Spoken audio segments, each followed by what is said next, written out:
Mesdames et messieurs, il faut que je vous dise un truc. Je trouve qu'on ne parle pas assez de drift sur cette chaîne. Ouais, donc on va y remédier tout de suite, et pour ça, je vais vous poser une question. Connaissez-vous des pilotes qui sont carrément à l'origine d'un sport automobile? Non. Effectivement, il n'y en a pas beaucoup. C'est pour ça que pour cette vidéo, j'ai décidé de vous raconter l'histoire du roi de la glisse. Le pilote qui a développé avec l'influence de ses pairs sa propre technique de pilotage, qui évoluera par la suite en une discipline à part entière, le drift. Alors avant tout, restons polis, bonjour à toutes et à tous, j'espère que vous allez bien. Aujourd'hui, 5e épisode de Une légende, un pilote. Aujourd'hui, nous allons parler de Keiichi Tsuchiya, le seul et unique Drift King. Ok.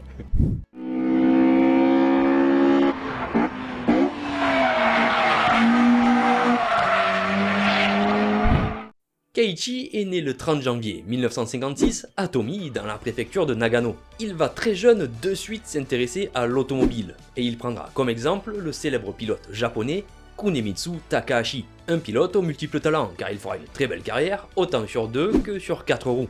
Le coup de volant de Kunemitsu Takahashi était peu orthodoxe pour l'époque, car il utilisait les techniques de rallye, mais sur circuit. En gros, s'il fallait glisser pour passer plus vite ou dépasser un adversaire, Kunemitsu ne se gênait pas. Ce qui ne manqua pas d'impressionner notre jeune Keiichi, qui le prendra alors comme modèle. Notre héros du jour commença sa carrière comme tout le monde. Il fera ses débuts en 1977 dans une petite coupe appelée Fuji Freshman Series.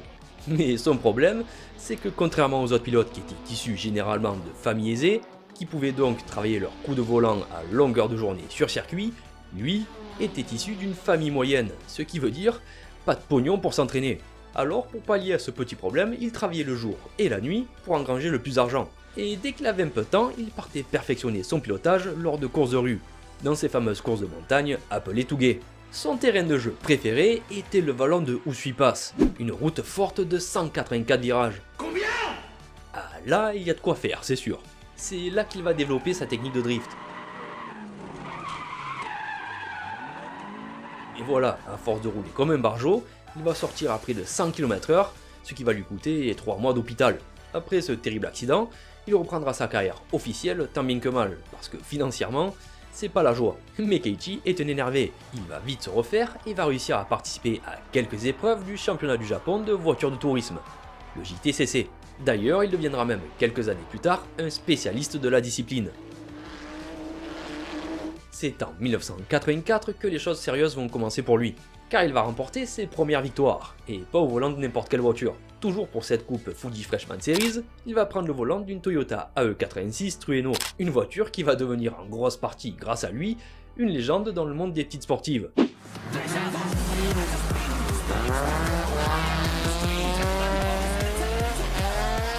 Il va littéralement tomber amoureux de cette petite bombinette, et je comprends pourquoi. C'est une auto qui est équipée d'un moteur 1,6 litre de 124 chevaux qui pèse en tout 940 kg, et la cerise sur le gâteau, c'est que c'est une propulsion.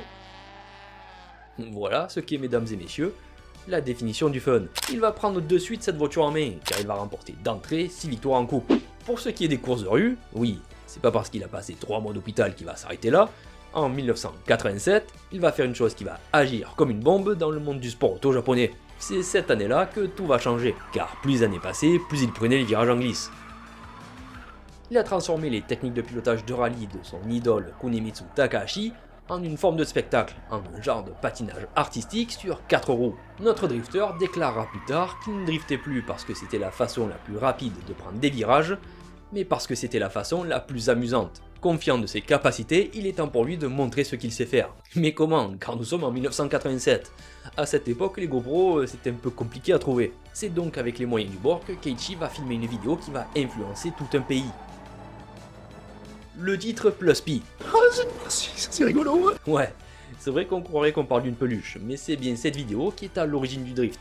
Mais vu la qualité de l'image, on comprend bien que nous sommes en 1987. C'est un petit bijou long de 23 minutes de pure folie, parce que ce fou l'a tourné entièrement sur route ouverte. Je sais pas vous, mais moi c'est ce que j'appelle avoir des burnes. On remarque qu'il est encore à bord d'une AE86, mais cette fois dans sa version Levin.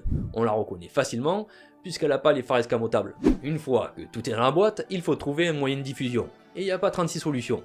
Elle sera donc disponible en VHS, à la vente et à la location. Et bingo, c'est un succès. Du coup, des milliers de jeunes veulent faire comme Keiichi et mettre en travers leur Nissan et leur Toyota. Mais voilà, un problème se pointe à l'horizon.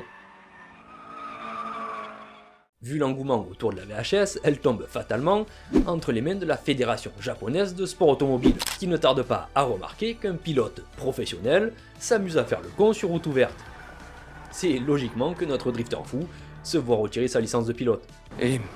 De plus, maintenant, il faut gérer les milliers de jeunes qui s'amusent à drifter en montagne. Mais vous savez quoi? Keiichi s'en fout complètement, et tourne même un deuxième épisode.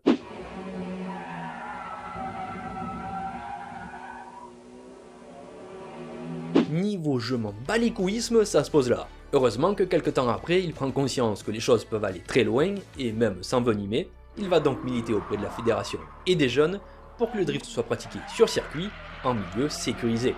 Le tout premier championnat officiel de drift sera créé et sera disputé à peine un an après, en 1988.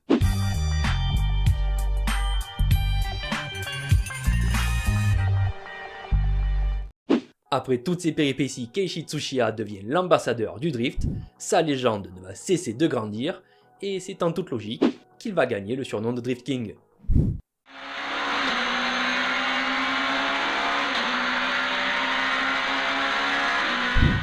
Ce qui va vous paraître bizarre avec sa carrière de pilote, c'est que malgré le fait qu'il soit à l'origine de la création du drift, on ne trouve aucune trace de lui participant à une compétition officielle de cette discipline. Ouais, c'est vraiment chelou. Comme je l'ai dit un peu plus tôt, il deviendra un spécialiste du championnat japonais de voitures de tourisme. Dans ce championnat, il va piloter de tout. Honda Civic, BMW M3, Ford Sierra Cosworth et Nissan GT-R R32. Rien que ça. Mais ça ne s'arrête pas là, parce que quand il a le temps, il va faire une tour en championnat GT et en F3. Il s'essaye à tout avec plus ou moins de succès. Même le NASCAR.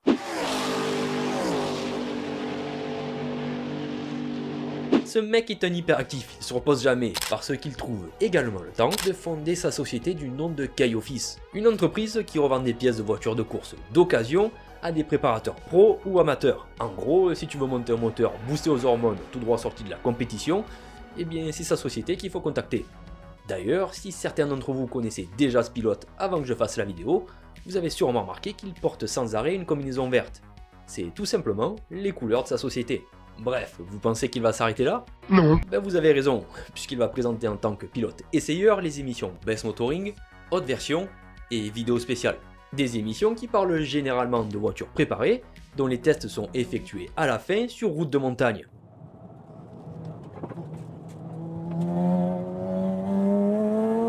De quoi faire plaisir à notre cher Tsuchiya-san. Il travaillera aussi en collaboration avec des mangaka pour les aider dans la conception de leur histoire, tels que Initial D ou One Gun Midnight. Il les conseillera sur les détails et les techniques utilisées lors de courses de rue, le but étant de rendre leur univers beaucoup plus cohérent. D'ailleurs, le fait amusant, c'est qu'on peut l'apercevoir dans l'épisode 23 dans Initial D First Stage.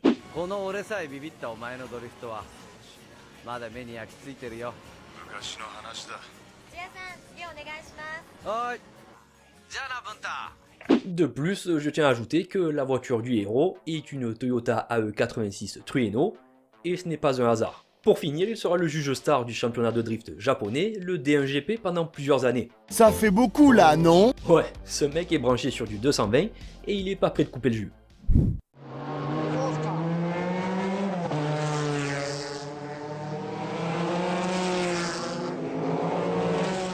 Alors maintenant qu'on connaît sa carrière et le personnage, parlons de ses plus belles victoires.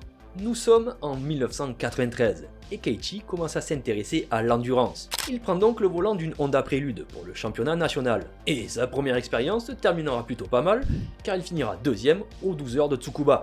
Mais en 1994, il va avoir l'occasion qui se présente qu'une seule fois dans une vie. Il va participer aux 24 heures du Mans, la course des courses, le mythe. Et en plus d'y participer, il va courir pour et avec l'homme qui lui a inspiré le drift, Kunimitsu Takahashi. Alors là, imaginez à quel point ça a dû être un moment magique à vivre pour lui.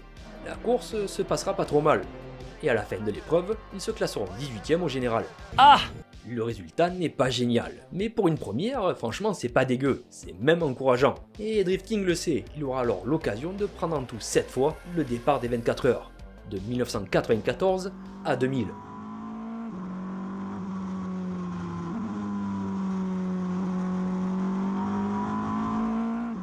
Et ses meilleurs résultats au cours de ses participations seront 2 premières places dans sa catégorie et une 2e place au général à bord d'une Toyota GT1, voiture avec laquelle ils subiront plusieurs crevaisons. Oh là, mais Ukiyo Katayama qui venait de battre le record du tour est malheureusement victime d'une crevaison à son tour pneu arrière gauche. Après une carrière bien remplie, il prendra sa retraite en 2003, mais ne vous en faites pas, il ne lâchera pas le monde de l'auto si facilement. Car c'est pas parce qu'il part à la retraite qu'il va prendre le temps de dormir. Les batteries sont toujours chargées à bloc. C'est pourquoi il va explorer une autre facette du monde du sport automobile, en prenant les rênes de la Team Arta, une écurie qui sévit essentiellement en Super GT.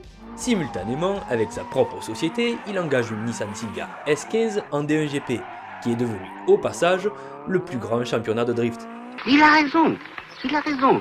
Pour ce qui est de la voiture, elle sera pilotée par Yasuyuki Kasama, qui était tout simplement le mécano de l'enseigne, ce qui ne l'empêchera pas d'avoir un bon coup de volant puisqu'il remporte le championnat. Cette même année marquera un tournant dans la vie de Drift King. Tout en continuant ses activités, il quitte la Team Arta et vend sa société K-Office, pour de suite en créer une autre appelée DG5, une marque spécialisée dans les suspensions de drift. Il va continuer à gérer sa carrière de main de maître, car il va travailler dans la coordination de cascades pour le cinéma, notamment pour celle d'un film qui s'inspirera carrément de son surnom pour l'un de ses personnages principaux. Vous avez deviné, on parle bien de Fast and Furious Tokyo Drift, dans lequel il aura droit à un petit caméo.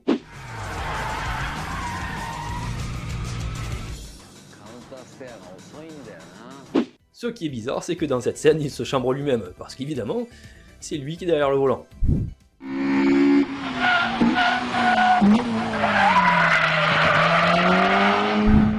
Keiichi Tsuchiya fait partie de ces pilotes partis de rien, mais à force de travail et d'acharnement, il est parvenu à atteindre ses objectifs. Sa trajectoire part des courses illégales et termine aux 24 heures du Mans. Quand on y pense, c'est totalement fou.